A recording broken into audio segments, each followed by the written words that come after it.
വയനാമു അനിസ്സലാത്തിൽ മക്തൂബ, ഫർളായ നിസ്കാരത്തിന് പോകാതെ അവൻ കിടന്നുറങ്ങുന്നവനാണ്. നിസ്കാരത്തിന് പോകാതെ അവൻ ഉറങ്ങുന്നു. പഠിച്ചതനുസരിച്ച് അവൻ പ്രവർത്തിക്കാതെ അവനതാ ഉറങ്ങുകയാണ്. അവൻ ഫജ്റിൽ ബാങ്ക് കേട്ടാലും അവന്റെ തല പൊങ്ങുന്നില്ല. സമയമായി കഴിഞ്ഞാലും അവൻ എഴുന്നേൽക്കാൻ തോന്നുന്നില്ല. ഇനി ഫജ്ർ നേരമെന്ന് വേണ്ട, ഏത് നേരമാകട്ടെ, സമയമായിട്ടും അതറിഞ്ഞിട്ടും ഒരാൾ കിടക്കുന്നുവെങ്കിൽ അവന്റെ ഖബറിൽ അവന് അഭിമുഖീകരിക്കാനുള്ള മാരകമായ ശിക്ഷയാണിത്. എത്രയോ ആളുകളില്ലേ, അതാ അവൻ കിടന്നുറങ്ങുകയാണ്. കിടന്നുറങ്ങുന്നു. ഫജ്റായതവൻ അറിയാം, അസ്റായതവൻ അറിയാം. അങ്ങനെ സമയമായെന്നറിഞ്ഞിട്ടും ആ സമയം അറിഞ്ഞിട്ടും ഒരാൾ കിടന്നുറങ്ങുകയാണെങ്കിൽ അവൻ അവന്റെ സുഖത്തിന് പ്രാധാന്യം കൊടുത്തവനാണ്, അവന്റെ കണ്ണിന് സുഖം കൊടുത്തവനാണ്, അവന്റെ ശരീരത്തിന് സുഖം കൊടുത്തവനാണ്. അള്ളാന്റെ വിളിയാളം അവൻ കേൾക്കുന്നുണ്ട്. ഹയ്യ അലസ്സലാ, നമസ്കാരത്തിലേക്ക് വരൂ. ഹയ്യ അലൽ ഫലാഹ്, വിജയിക്കണോ, ഇങ്ങോട്ട് വരൂ, വിജയം നേടാൻ വരൂ എന്ന വിളിയാളം അവൻ കേൾക്കുന്നുണ്ട്. ടൈമായതവൻ അറിയുന്നുണ്ട്. എന്നിട്ടും അവൻ മനഃപൂർവ്വം പിന്നെയും കിടന്നുറക്കം തന്നെയാണെങ്കിൽ അവന്റെ തല അതാ പാറക്കല്ലുകൾ കൊണ്ട് ചതച്ചരക്കപ്പെടുകയായി. ഈ ശിരസ് കൊണ്ടല്ലേ, ഈ ശിരസ്സല്ലേ നിന്റെ തലയിണയിൽ വെച്ചുകൊണ്ട് നീ ബഹുമാനിച്ചത്. അള്ളാനെ കാണ ബഹുമാനം നീ കൊടുത്തത് നിന്റെ ശരീരത്തിനല്ലേ, നിന്റെ ശിരസിനല്ലേ, നിന്റെ കണ്ണിനല്ലേ, നിന്റെ തലക്കല്ലേ.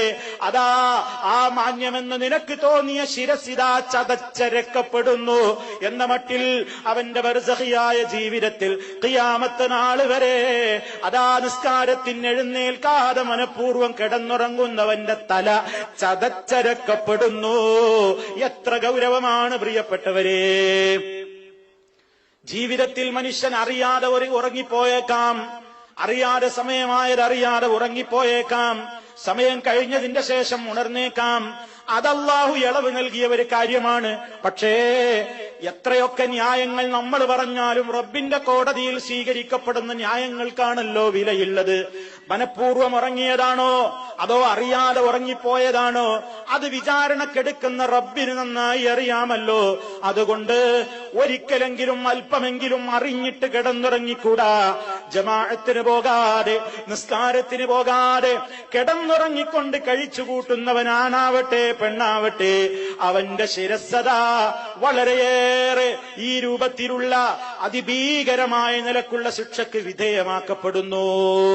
നമ്മൾ ആലോചിക്കുക, നമ്മൾക്ക് ഗൗരവം തോന്നിയിട്ടുണ്ടോ? കിടന്നങ്ങനെ ഉറങ്ങ, അസറായി എന്നറിയാ, പള്ളിയിൽ പോകൂല, നല്ല ശാപ്പാട് അടിച്ചിട്ട് കിടന്നുറങ്ങും. വെള്ളിയാഴ്ച പ്രത്യേകിച്ച്. കാരണം എന്താ? ആളുകൾക്ക് ഒഴിവുള്ള ദിവസം വെള്ളിയാഴ്ച ദിവസമാണ്. പല റൂമുകളിലും സുബഹിയുമില്ല അസറുമില്ല, സുബഹിയുമില്ല അസറുമില്ല. കാരണം എന്താ? അലാറം ശബ്ദിക്കാത്ത ഒരു ദിവസമുണ്ടെങ്കിൽ അത് വെള്ളിയാഴ്ചയാണ്. മറ്റുള്ള ദിവസങ്ങളിലൊക്കെ അലാറം ശബ്ദിക്കും. എന്തിനാ? ഡ്യൂട്ടിയുണ്ട്, ഡ്യൂട്ടിക്ക് പോകാൻ വേണ്ടി അലാറം വെക്കുന്നു. വെള്ളിയാഴ്ച ഡ്യൂട്ടി ഓഫാണ്, അതുകൊണ്ട് അലാറം മുഴങ്ങുന്നില്ല. എണീറ്റെങ്കിൽ എണീക്കട്ടെ, ഇല്ലെങ്കിൽ വേണ്ട. ഇങ്ങനെ അലസതയോടുകൂടെ വിടാനുള്ളതാണോ പ്രിയപ്പെട്ടവരെ നമ്മുടെ നമസ്കാരങ്ങൾ? ചിലപ്പോ അലാറം അടിച്ചാലും ചിലപ്പോ കേൾക്കാത്ത ക്ഷീണത്തിൽ നമ്മൾ ഉറങ്ങിപ്പോയേക്കും. അത് റബ്ബറിയുന്നവനാണ്, ഒരാളെ ബോധ്യപ്പെടുത്തേണ്ടതല്ല. റബ്ബറിയും.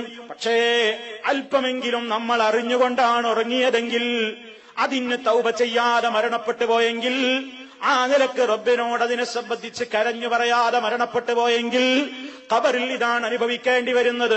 ഇലാ യൗമിൽ ഖിയാമ ഫയുസ്നഉ ബിഹി ഇലാ യുഫഅലു ബിഹി ഇലാ യൗമിൽ ഖിയാമ, അന്ത്യനാൾ വരെ ഇത് തുടരുന്നതാണ്. രണ്ട് കാര്യങ്ങൾ അവിടെ പറഞ്ഞു. ഒന്ന്, ജമാഅത്തിനും നിസ്കാരത്തിനൊന്നും പോകാതെ നിസ്കാരത്തിന്റെ കാര്യത്തിൽ ശ്രദ്ധിക്കാതെ കിടന്നുറങ്ങന്നെ. രണ്ടാമത്തത് എന്താണ്? ഇയാൾ ഇൽമു പഠിച്ചു, ആ ഇൽമനുസരിച്ച് രാത്രിയും പ്രവർത്തനമില്ല, പകലും പ്രവർത്തനമില്ല. പഠിച്ചതനുസരിച്ച് പ്രവർത്തിച്ചെങ്കിലല്ലേ ഇൽമു ഉപകാരപ്പെടുകയുള്ളൂ. ഇൽമു ഉപകാരപ്പെടണ്ടേ? റസൂൽ സല്ലല്ലാഹു അലൈഹി വസല്ലം നമ്മോട് പറഞ്ഞില്ലേ, നിങ്ങൾ അല്ലാഹുവിനോട് ചോദിച്ചു കൊണ്ടിരിക്കണം, അല്ലാഹുമ്മ ഇന്നി അസ്അലുക ഇൽമൻ നാഫിയാ,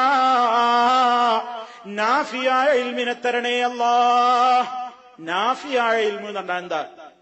ഉപകാരപ്രദമായ അറിവ്. ഒരാൾക്ക് കുറെ അറിവുണ്ട്, കുറെ പഠിച്ചിട്ടുണ്ട്. അയാളുടെ ജീവിതത്തിൽ ഒരു നിലക്കും അതിനോട് യോജിപ്പില്ലെങ്കിൽ അയാളുടെ ഇൽമ അയാൾക്ക് ഉപകരിച്ചില്ല, ഒരു ഫലവും അതുകൊണ്ട് കിട്ടിയില്ല. അതുകൊണ്ട് ഉപകാരപ്രദമായ അറിവല്ലെങ്കിൽ ആ ഇൽമവന് ശാപമാണ്, ആ ഇൽമവന് ശിക്ഷയാണ്, ആ ഇൽമവന് റബ്ബിന്റെ കോപത്തിന് കാരണമാണ്.